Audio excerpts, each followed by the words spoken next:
every time you look at a material, you would think of temperature, you would think of texture, and you would think of weight. So these are the components of what makes a material go well with another material or not.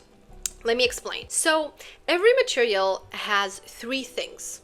It has temperature. Is the material visually warm or cold? So when we think of brick or when we think of wood, we think of something warm. But when we think of concrete or glass, we think of something cold. So that's the temperature. Number two, when we look at material, we look at the texture of it. Is the material smooth? Are we talking like steel, nice, smooth, or like glass and reflective material? Or are we talking about something a little bit rough? Like, are we talking about stone, or are we talking about like thick plaster and like unfinished plaster? And number three, we're talking about the weight. So when we think of weight, we think of stone. Is it like it's something very heavy, or are we talking about something like glass that's very light and very airy? So you have three core attributes. Every time you look at a material, you would think of temperature, you would think of texture, and you would think of weight. Okay, so these are the components of what makes a material go well with another material or not. So first, I'm going to give you a quick overview of like key materials that you see a lot in construction, and then we're going to talk about how to mix them and what to mix and what not to mix. So quick overview. So we get concrete. It's cold. That's the temperature of the concrete. It's smooth most of the time. The texture of concrete is smooth, and for the weight, it's heavy.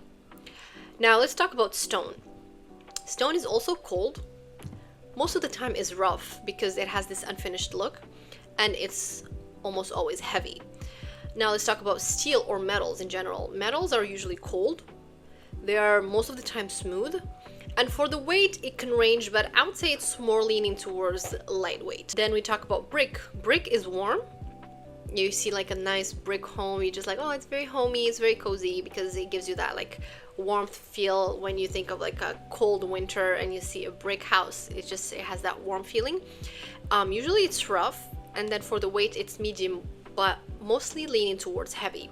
For wood, it's usually warm. Most of the time it's smooth, and it's also light. And then for glass, it's usually cold, and it's smooth, and it's light. Okay, so now we got kind of an overview, key material of temperature, texture, and weight. Now let's talk about how to mix them. Okay, so usually how I say in most designs, the best way of creating a design or a visual interest is to contrast things.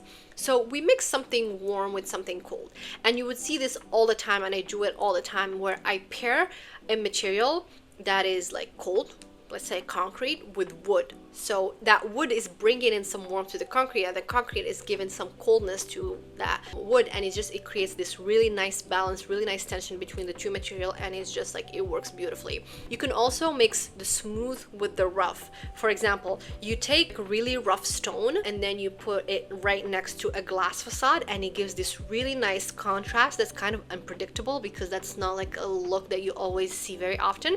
And I'm gonna try to insert some pictures here. These looks look very like, it's like out of this world, and you see and you're like, whoa, it's like, it's something that will make you stop and look at it. And that's what we want with design. We want something that people would notice, something that will have like this emotion, and that's gonna move something within you. You should not go unnoticed. I always tell you, like, for design, you should either love it or hate it. I would take hating a design over my design just going unnoticed, because design is like art. It needs to like make you feel this certain thing or certain way, because otherwise I don't think the designer accomplished their mission.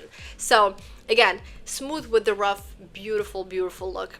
You could also do something with heavy and light, where you have like for example, this super brutalist material, and then you put this super light structure, like a light glass or like a light railing, and it just like makes it a little bit lighter. So that contrast is also very nice. So now that we talked about what to mix, I think I want to talk about a little bit what not to mix. What not to mix is, you do not mix both materials that are warm. For example, if you take a wood and you mix it with brick, Both of these materials are warm, and then it's just gonna look busy and overly rustic. It's not gonna have like that pop because there's no contrast. There's nothing that's like pushing and pulling. There's no tension in between. They're just like both sitting there being warm, and that's not a good look. You should also not match a lot of textures that's materially tactile. For example, if you mix and match stone with brick, they both have a lot of texture to them, and there's just like no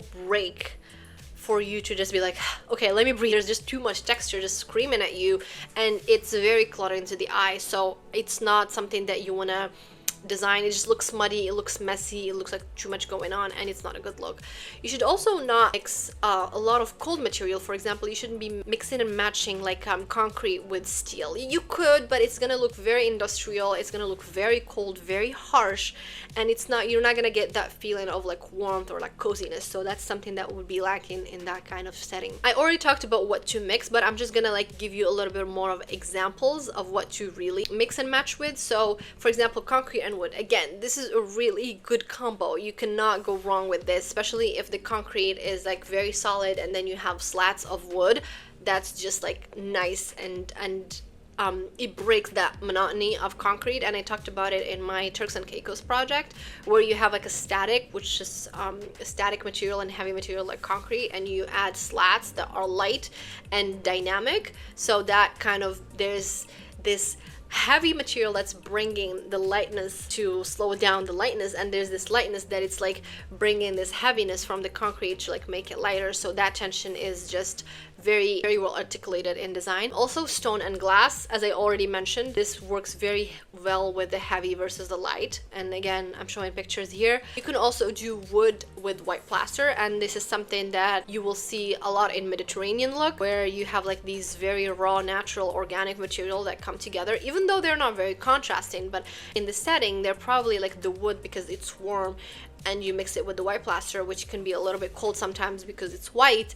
Then you get this contrast that's very well designed. And again, plaster and stone, this is something that works beautifully in a Mediterranean look, and I did that for the house in Turkey, where we would have all these like Tadilact or this micro cement look, and then you mix it like a plaster look and you mix it with stone, like yellow stone or something. It looks heavenly. You just like want to go straight to Mykonos and you just like want to start your beach vacation. So basically, this is all the matrix that I wanted to cover. I wanted to keep it short and straight to the point because I want to have these videos here and there as like an arsenal. So when you're designing, you can come back and refer to this video. Like I did something similar for the colors, and I'm now doing something similar with materials. I'm going to continue doing this series of short videos where I just like talk straight to the point, and I'm not sharing like specific project. That way you can just refer back to them as a reference. Okay. So I'm gonna stop yapping, and I'm gonna just leave you with the PDF summary. Again, don't forget to download it, and as usual, thank you so much for watching. Don't forget to like, subscribe, share, whatever you feel like. Drop a comment, drop an emoji if you made it all the way to this to the end of the video, and I'm gonna see you in the next one. Bye.